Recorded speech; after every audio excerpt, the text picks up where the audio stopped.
Hey everyone, I just wanted to quickly go over what was covered in the last session because I forgot to do a recording. So we talked a little bit about the difference between CN and getLine.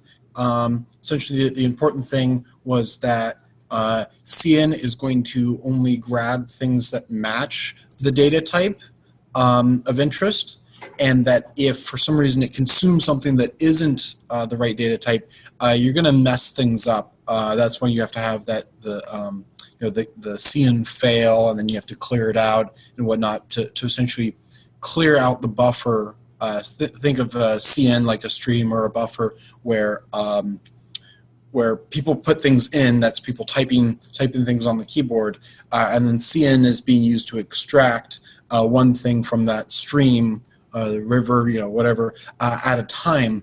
And if it picks something up out of it that isn't what the type that it's expecting, things are going to be bad.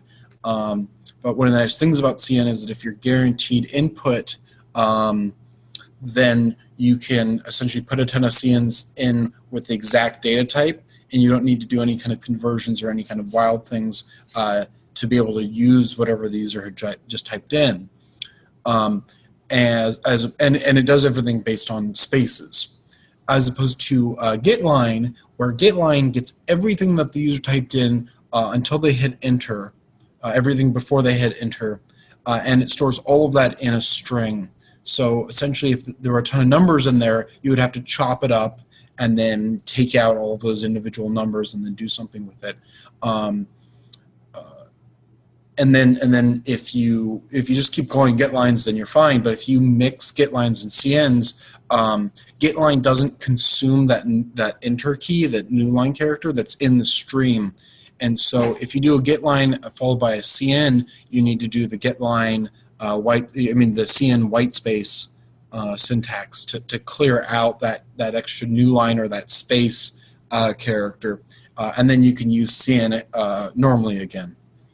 And then we talked about arrays. Arrays, we essentially did a few examples where you can have any really kind of data structure that you want, even one that you could invent yourself. And we're going to probably be doing that next.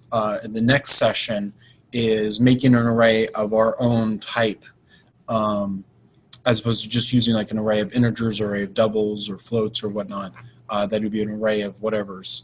And then functions, that we did an example of functions. So let me just pull up the GitHub.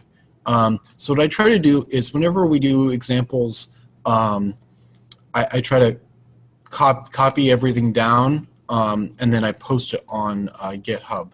And so I've given you this link before, this part of the link before, GitHub Carter 90 CS11.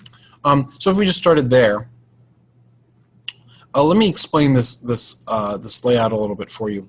Essentially, the landing page is just going to show you the folders and then some files. What you're interested in most of the time is the presentations and the live meeting. So like this is how you would join us. You'd go through this, fill out stuff, and then would get an email. Recordings, these were the YouTube recordings. All of the subsequent recordings you would access through this live meeting link that you would get emailed to you. And then these are all the presentations. What I've been trying to do is I've been trying to recycle last semester's presentations and essentially update them, as opposed to having all these separate copies of presentations. So that's why everything after session 3 sort of stopped, because I started using these sessions, these slides from these sessions. Okay, so what we're going to do is we're going to look at last week. So that was week 10 README, the README. So week 10, so spring 19, week 10. And this is the C++ code that we essentially came up with. So what I'm going to do is I'm going to copy pasta this, and I could paste this in a normal text editor, but just for convenience and laziness, there's this cool website called Replit that allows me just to do everything online. This is also useful, like if you were stuck on like a Chromebook or something where you couldn't compile stuff. Chromebook without developer mode. So okay, so here we go. I pasted the stuff. And let's go through this one at a time. This is what we created last session. So our main, the first thing that we do main is we call this function that we made called product, and then we feed it in the number 2 and the number 4. And so what happens is that these get passed in as arguments or parameters, depending on who you ask, it's the same thing, to product or prod. And here it is. Somebody asked me a little bit about recursion. We're going to cover recursion probably towards the end of the semester, but a recursion is essentially where a function calls itself. And if we Google recursion, we can get a clear definition. It's a little joke. This is a Google joke, right? Did you mean recursion when we spelled it correctly? So yeah, so just recursion is the act of calling a procedure again and again by itself. So in order to understand recursion, you first must understand recursion. Okay. Right. So yeah, somebody asked me what recursion, and really the importance of recursion is that you have some kind of base case, some way of escaping it, because otherwise you're going to infinitely recurse. Okay, so that's what that was, and this was essentially how would I replace multiplication without using any kind of loops or any kind of actual multiplying operators. Would be I could recursively call myself, and that was that. And then whatever the result of. So one of the really important things about functions in pretty much all languages is that the function call itself, after it's done, it becomes the result. So what happens is that this 2 and 4 get passed in, and all of this sorcery happens, and this return, the last return, returns the number 8. And so this whole piece is exactly the same as if I just hit an 8 right there. If I just said cout 8 endl. The function becomes what it returns. And that allows you to put lots of functions together and multiply and add them together, right? I could just as easily do something like this, where I could add the results of 2 functions together because they're the same as if they were just what they returned, which is an integer. Cool. And then we're going to make an array. This was us making a Boolean array called bools. And the first thing that you should really do whenever you make an array is have some kind of constant integer for keeping track of how big it is. That's really important because otherwise, if you didn't do something like this, you have no idea how big the array is. And if you try to print out all of the array, you're going to crash your program because you don't know how far to go. So it's really important to have some kind of way of keeping track of how big the array is. We'll be introduced into a concept that will do this for us, but they're not called arrays. And we'll learn about this later. So in modern C++, you can do something really nifty where if you make the array, so this is the type of the array, this is the name of the array, and this is how big the array is going to be. Is besides us just saying, oh, we're done here, we can actually say, I want all of the values starting out to be something.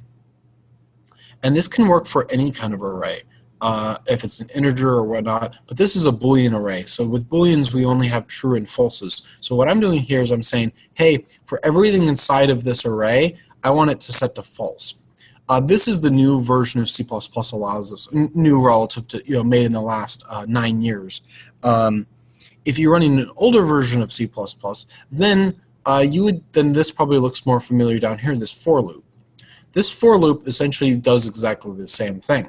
It goes through every spot in that Boolean array and sets them all to false.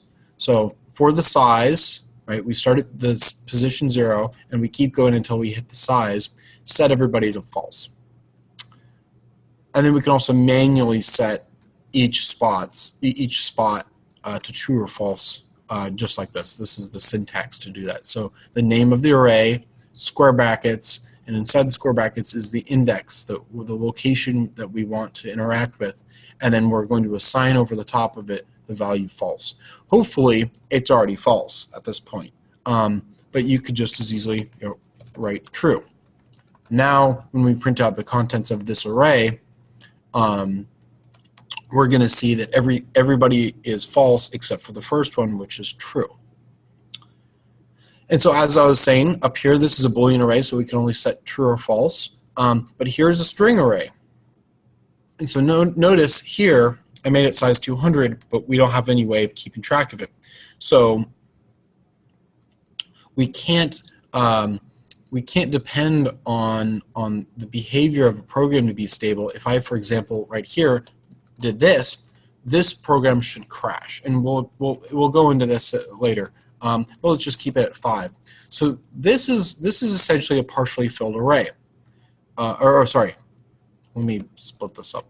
This here is an array where everybody is tests. So if I printed out the contents of this, I would see lots of tests. And this can be useful. Maybe you're making a game board where you want to leave an empty value, or you want to leave some kind of sentinel value, some value that if you see, you know it can instantly recognize it as it's never been written over the top of before.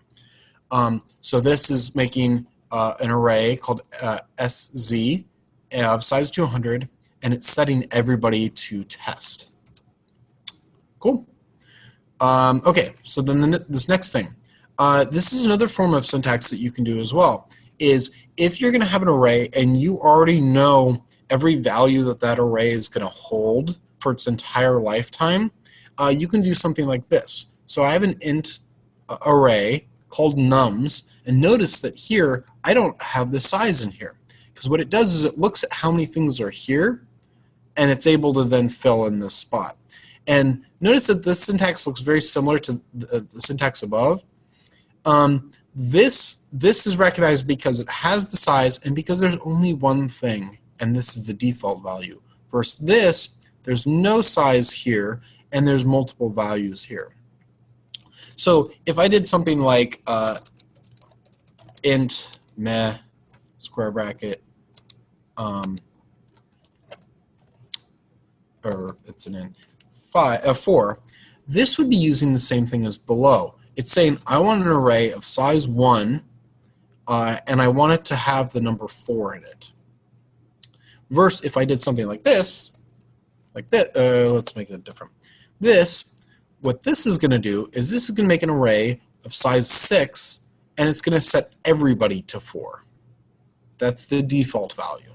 So that's the difference between the two syntaxes, is that one has this and the other one doesn't, and that most of the time you would expect if you were making an array that you would have multiple values, because this right here totally defeats the purpose of having an array. You have an array of only one thing, and you can't change that. You can't add things in later with how this is written right now. So most of the time you're going to see something more like this. And of course, 1 through 5 is probably pretty silly. You probably have some other way of keeping track of that. But maybe there are positions of objects or of things that you want to keep track of, and that their starting position is never going to change. Maybe they're players on a game board that everybody has an initial spot that everybody goes to always, but that subsequently the individual spots could change, but the number of spots doesn't. So, like tic-tac-toe, you start out with a blank board that's going to be of a set size of 9. There's 9 squares, but that you never add on additional tic-tac-toe games next to it, right? It stays a 3x3 grid always. So an array makes a lot of sense for that. And then you can change the individual positions in the array to say, oh, somebody put an X here, or somebody put an O here. And like for tic-tac-toe, there's multiple things that you could do for how you're going to store that data. You can have an X and O, but then also you have like an empty spot. So you can't quite have a Boolean because a Boolean holds true or false. So you wouldn't be able to, I mean, unless you had two Boolean arrays, you had like a Boolean array of X's moves and a Boolean array of O's moves, then that would work. But maybe something that would be a little bit easier for somebody's brain is maybe a character array, or maybe an integer where you have like 0 is nothing's there, 1 is X, and 2 is O, or something along those lines. But that's always a good mental puzzle to think about whenever you're thinking about making an array, is what is the smallest data structure that you can use, and not necessarily going with the biggest one that you can find that makes it easier to read. There's some optimizing that you can do. Okay, cool. So now let's talk about, so we made a Boolean array, we made a string array, we made an integer array. Now let's make a function that we can feed it that array, and then we say how many things do we want to print out. And so notice this array, we don't take any out, we don't take anything and save it. A lot of times when we call function, we try to save whatever the result is, or we print it out, or we do something. What this does though is this is going to be a void, because we don't see like a cout like this. We don't see anything like that. We don't say like an int I equals that. We don't see any kind of assignments or any kind of doing anything. So this is a good indication that this is going to be a void function. It's not going to return something, but it's going to do something. So let's take a look. So print int array.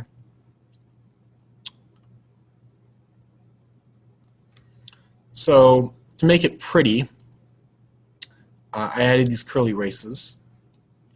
So essentially it's going to print out all of the data in the array to the size that we gave it.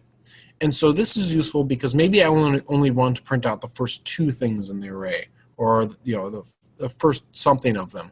So notice how I changed this. So let's just comment this stuff out so I can run it. So this is going to print out the first three. Oh, and I am missing 37. I did goofed. Ah, yes. Semicolons are important. So notice the array is much bigger than 3, right? It's got 5 things in it. But it only printed out the first 3 because we said size is 3. So nums, the array, and then 3. So if we go back to print array, we see the array and we see the size. And notice that size is a condition for the for loop. So starting at the beginning to whatever somebody gave as our second argument for size, we're going to go that many times and print out the value and then a comma. And we surround that with curly braces just to make it a little bit easier to see in the terminal. And the fun exercise for you to do is, how would I get rid of this extra comma right here? Yeah, so that's a fun exercise that you can do in your own time. But that is going to be really important to be able to think about, because I've seen lots of people try to solve that problem right there. And I've seen some very unique solutions. Some of them are better than others, of course. And there are some of them that I've seen that I was like, wow, I would have never thought to do it that way, and it works out pretty good. So there's lots of different ways to solve that problem, and I would encourage you to think about it a little bit in order to try to do it.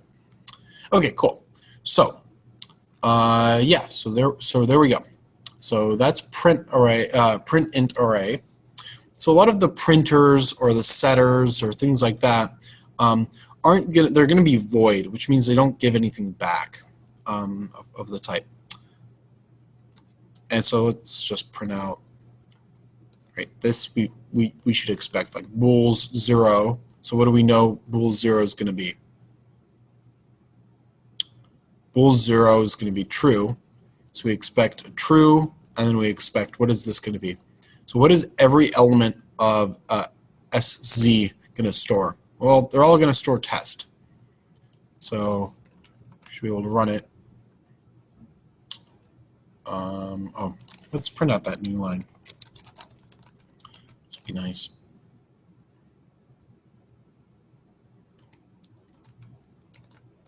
Not sure what's going on. There's true.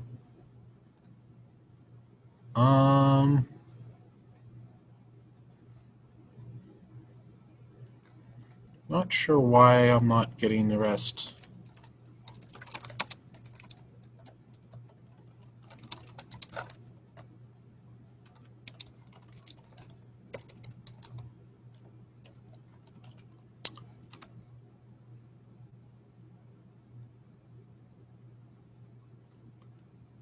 Something's going on with this REPL. So here, let me just copy everything over. Let's open a real terminal.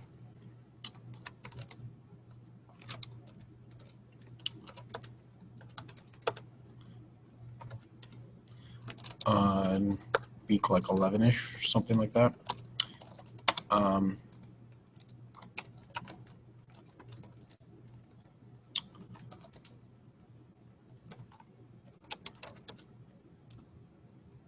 Compiles must be good. There we go. Okay, so that's what we expected. Or actually, wait. Yeah. So this is a test. Where is the? So we're missing something. Hopefully this is big enough for all of you to see. So we should see test. This should be test right here.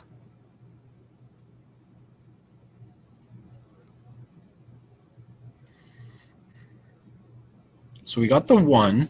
This is printing out here, but we're missing the test. I'm not sure why.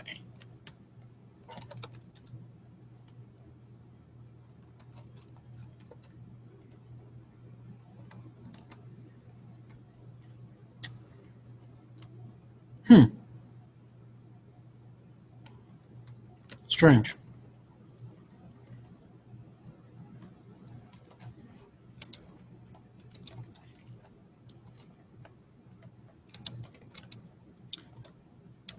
I'm just trying to isolate it. Maybe if I, so it's empty. For some reason, it's empty. It's not populating the value. So for some reason, this is not working as we would expect it, and I'm not sure why. It might be the version of C++ I'm running right now on my laptop. I've been mucking around with such things. Okay, cool. So let's just keep going. If I figure it out, I'll come back and explain it. Okay. So let's add these ones. So we have a function here called add1, and we feed it in a parameter called integer or argument of 2, the integer literal. So let's look at add1.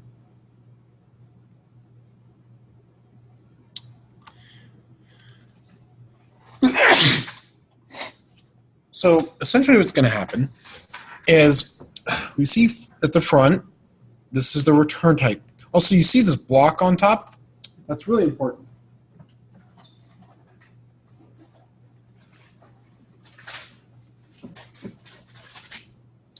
That block is really important. That's a comment block. That tells people what you. Excuse me. Let me blow my nose. That explains to other people what your code is doing. Because sometimes your code is really messy and really hard to read. But other times, maybe they don't have time to read your code. Or that you don't necessarily want them to understand what their code is doing. You just want them to be able to use your code. So that's the purpose of this comment block.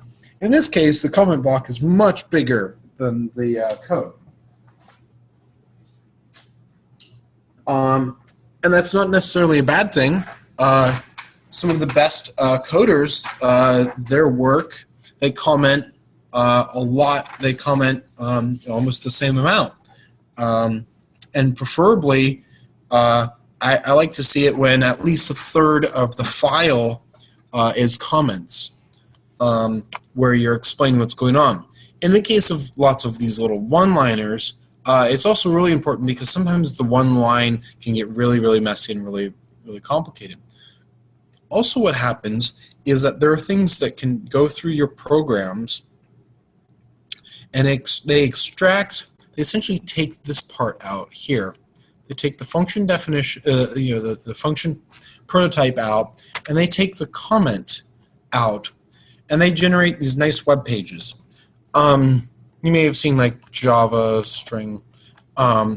This is another language called Java, but these websites here, with all of these cool things, are automatically generated from people's comments, where this here is essentially the first line of the comment.